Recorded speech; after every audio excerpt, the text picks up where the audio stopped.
Hubert Davis, I'm having an honest conversation when I get back to Chapel Hill about looking at these G League guys who fit that qualification, who would be interested in coming to college, getting the NIL money ready, and saying we've got to open a roster spot and get these guys in. UNC has just got a reality check for Michigan State, losing tonight 74-58 in the Fort Myers tournament in Florida. Let's get into the game. There's a ton to discuss, a ton to talk about. But first, let's start with some positive for the Tar Heels, okay? Let's start there. I thought defensively, when they were able to set up in the first half, in the half court, the length clearly was disrupting what Michigan State was trying to do. So that's a positive of what you try to build on. Now, Michigan State was able to make that adjustment, and the transition defense was something to definitely work on next time you get into practice, get back to the Dean Dome, because that transition defense effortly I felt was there. I remember even specifically that Michigan State three that they hit on the trailer. You had your guys back and they did defend the paint, but there clearly wasn't communication as to who was supposed to pick up who. So you need to work on the transition defense because that did hurt you a lot in the first half because you had that lead. Michigan State was able to get back into the game. And then once they spread the court out offensively on the half court set, as well as getting out in transition and North Carolina missing some shots, was how they were able to kind of extend that lead and go on a run there. This is also, we'll stay with positives. Jonathan Powell tonight. I thought he played fantastic off the bench, played 23 minutes off the bench. While the offensive game wasn't great, the three he made was a big shot at the time. And I felt like, at least on the rebounding battle, where they might not show up in the stat sheet, where it comes down with, did show up in the stat sheet, 7 rebounds for him. He had a couple of other tap outs and just loose balls diving on the court. First one getting down. So props to Jonathan Powell tonight. I thought he played really well. And you just want to see the offensive game come with it. He was a great shooter at West Virginia. The shots will fall. He'll find his rhythm. And if he can do that defensively and on the rebounding end and just those hustle plays, and you can start making some of those shots more consistently, I think you've got a great player and a great player off the bench too. I think that gives Carolina some sort of bench depth that they're missing right now. Into some of the negatives. One is that bench depth. There is a huge difference tonight when Michigan State went to their bench, and they played 10 guys tonight, and when Carolina went to their bench. Zayden High played 4 minutes off the bench, and it was because he just wasn't good tonight. And in essence, too, right, I'm not wanting to do this to call players out or call the coaching staff out or say anything like that. But when you're Zayden High and you're flexing up after a made layup, and then you go and miss 3 straight bunnies right after that, it's just it's hard because when you portray that type of charisma and then you go and miss layups and then you only get 4 minutes because you're not playing defense, they're attacking you and James Brown in the pick and roll. Michigan State is getting layup after layup after layup after layup after layup. And then when you get your opportunity and do something well, like get an offensive rebound, you miss your layup. And it's just like, what? It's a give and take. And in college basketball, you can only take so much before you're not getting any minutes anymore. And I hear too, the commentate, like we need to have an honest conversation about the bench size and depth of North Carolina. Heard it again tonight, the commentators. We've heard it all season long. 4 to 5 guys, whatever it is. I swear it switches every night too. 4 to 5 guys, though, at 6'10 and above. But you can't play half of them. I mean, you can't play Ivan. Zayden High can't be played. And James Brown can't be played. So, in essence, you don't have that type of depth, even though the roster looks great. And we can all talk about the size and length of the bigs. But if you can't play them, the best ability is availability. And yes, they're available to play, but they don't have the ability to play very well over the course of a game. We talked about a transition defense. I think that's just more of a communication error. Hopefully you can just get in the film room and get that fixed. No need to really dwell on that too much. And I thought tonight, though, this was the first time, specifically in the second half, we saw Caleb Wilson look almost human. And the dunks to start the game were insane. My dad was at the game. I texted him and said, this dude's a freak, man. He's an absolute freak. He's unguardable. He was fantastic. Michigan State got physical with him, and the refs allowed that. And this is not saying that the refs should have called foul or this was a foul game. This is an issue because at one point Michigan State was up on the foul count 6-1 in favor of North Carolina only having that one foul. But Caleb Wilson, there was a specific play in the second half. Cohen Carr ran him all the way out of bounds. 2 hands on him, pushed him, got him out of bounds. Ref didn't call it. And Michigan State said, oh, okay, so this is how we're going to be able to play. And I think it affected Caleb, which is any player you get physical with in that situation, you're not letting them get to their spot. You're running them off a certain hip check. It takes him being super athletically gifted, which he still had moments like that in the second half, to make shots. And I felt like when they came out in the second half, it was clear Hubert drew up that play to try to get him going immediately. And you could see the physicality had affected him from the jump because he settles for a fadeaway jump shot. Now, he's taken those throughout the year and has made some of them. But in that game, you're allowing Michigan State to get a little bit more physical and a little bit more physical. And that's on, as a previous coach, when you enter a game like that, you want to make the refs establish what the physicality of the game is going to be. Michigan State, I think, did a great job specifically in the second half establishing that physicality where we can't go back and say, well, the refs were calling it on one side and not the other, because we never saw that out of North Carolina tonight in the second half to match that physicality back. And so we can't say that, Michigan State got a favorable call. It was just that the refs didn't call it on them. And then North Carolina didn't take the advantage of trying to do that on the other end. So who knows? Maybe Carolina could have been a bit more physical.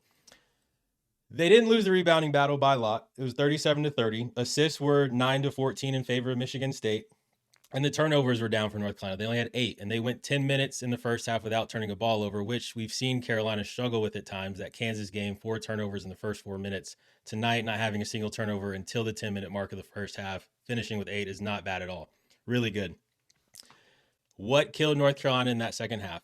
You're getting a flurry from Henry Vasar. He came out, he was hitting threes, he was getting inside the paint, being tough, being physical, and your offense is rolling, but you were unable to get a stop at all on defense on the other end. So when you know Michigan State is going to throw that punch, they're going to throw that haymaker at some point, because you saw it twice in the first half, and if you've watched them play this year, they throw haymaker after haymaker after haymaker. And tonight, they went on a 7-0 run in about 90 seconds. North Carolina's offense fell off. The game split. You get an and one 3-point shot for Fears and foul by Evans, and that was it. That was the basketball game at that point, because Carolina had cut it to 3, and you're looking at this like you've played horrible defensively in the second half. You find yourself in a 3-point ball game right now, but your offense lacked. It went on a spurt where you couldn't score, and Michigan State went on their haymaker runs, and it was over. And that was the difference. And it's a mountain to climb when we feel like our offense is rolling and we look up at the scoreboard and we're still down 6. And so, Luka's at the free throw line. And that's when I looked, I said, it's a 6-point game. Luka's at the free throw line. Carolina's got to go on a 7-0 run against Michigan State just to get the lead back tonight. And so when you have that type of situation, it's tough. It's tough because it's an uphill battle, and a team like Michigan State where the talent gap is not that wide, you're not going to win that game. And I think that's in essence what happened tonight. And it's just a reality check for Carolina to say, are we as tough as maybe we act or we talk or we think we are? And when you watch that game tonight, and we're not going to call it specific people, but there's antics, there's things going on that you watch and you're just like, you guys don't act like this throughout the season. We're 7 games in now? Like, you have a good sample size of what personality the team is. Some guys, I don't think there's really a question mark about their toughness. Caleb Wilson showed it in the Kansas game, getting that 10-second violation in the half court basically by himself and some help from Seth Trimble, and diving on the loose ball in that same game. Jonathan Powell tonight getting on the floor. But you're not seeing the whole collective group go with it. And Michigan State, they're tough. They're about it. And they do that every single game. And so when you're Carolina and you want to try to flip this switch of, no, we are this really tough team. We are this tough program. And it's not there on a night-to-night basis, which Navy's taking shots at you. St. Bonaventure's took shots on Tuesday night in the first half. You've seen it from Kansas. And so you look at this and you're just like, you guys, that's not something you can turn on and off. Michigan State's going to be that no matter what. And so tonight they got punched multiple times and they didn't respond. They were not able to respond to that. And Michigan State is one of the tougher teams in the country. So it's not a bad thing as if they lost or they were out tough by Michigan State. I think when you look at this though, and the numbers don't entirely tell this story, but if you watch the game, you can see Carolina didn't want any part of that in the second half. The same thing happened to Kentucky though, which is why I think that Carolina-Kentucky game in about a week and a half is going to be really, really intriguing to see how that goes. But it's just a reality check. Carolina's got to decide, what is our team identity? I think when you look at Hubert's tenure there, to me, his best work was still the group with Ingram, Ryan, Wojcik, all them guys coming in, because they might not have been set up here talent-wise, but the toughness and mental fortitude that team had was fantastic, and it was fun to watch, and it was contagious amongst the entire team. And when you had more guys like that than you don't, it bleeds into everybody else, and you're able to put a group together that was like that team and had some really good special moments. Last year's team just wasn't that talented. And so you fix the talent gap clearly, because this team is talented. That's not a question. The team is talented, yes. But is the toughness there? And when the talent gap is so wide, Navy, Kansas, St. Bonaventure's, you're going to will out. But in a team like Michigan State, or maybe a team like Kentucky, or down the road in the tournament, if you match up against a UConn, an Arizona, a Gonzaga, a Michigan, it's going to look more like what we saw tonight than what you're going to be used to, or maybe we've seen in the first 6 games by Carolina. But it's tough one. It's tough. It's a bit tough to watch, especially if you've been a Carolina fan and followed the program for a while, because it was not like that for a long time. The identity seems to have shifted a bit, and I feel like at times right now, bits and pieces of the program are just worried about things that should not be at the forefront of people's minds. I'm trying to say this without calling people out or saying anything crazy. But get in the comments, let me know what you guys think. What did you guys see tonight? And they've got to fix some stuff. Last thing I'm going to say, that's going to be, bear with me, okay? I promise you, I'm not lying to you. This is real stuff. You can Google it. You can search it up. I'm not telling you anything crazy. G League players are allowed to come and play college basketball now. The rule is on it, if they've been removed from high school within the last 5 years, and if they've never signed a 2-way contract in the NBA, which means they've just played G League, they can come back and play college basketball. Most of them, the ones that have gotten approved, and there's multiple guys, and BYU just signed a player 2 days ago, that those guys are cleared to play in December and January. Now, most of them are pushing it back a year. 1, because they don't want to lose eligibility for half a season. 2, they also want more NIL deal if I can come and play 3 years versus a year and a half, so forth, so forth. But if I'm a college basketball coach, I know this sounds crazy, but if I'm a college basketball coach and I'm Hubert Davis in this situation, and I see the bench depth, that problem that we have inside, I'm legitimately looking at G League players and saying, can we get these guys in now? Because in essence, most schools, if you're able to get them in and applied to within this December 15th date, which for most schools is when they end second semester, around that area, if you're able to get them applied and in from that December 15th date, the NCAA is making them eligible immediately. And so you're in this world right now of college basketball where you could literally look at your roster and say, this guy's not good enough, he's not cutting it. We're paying him. It's NIL money. This is professional sports now. I don't want to hear the whole, this is amateur athletics. It's not. If you look at Carolina's roster, Ivan's not playing. There are other guys on this roster that are not playing, or you don't need to be playing. You can make them redshirt. You could cut them from a spot and open a spot up and go pick up a guy from the G League and add him into your roster now.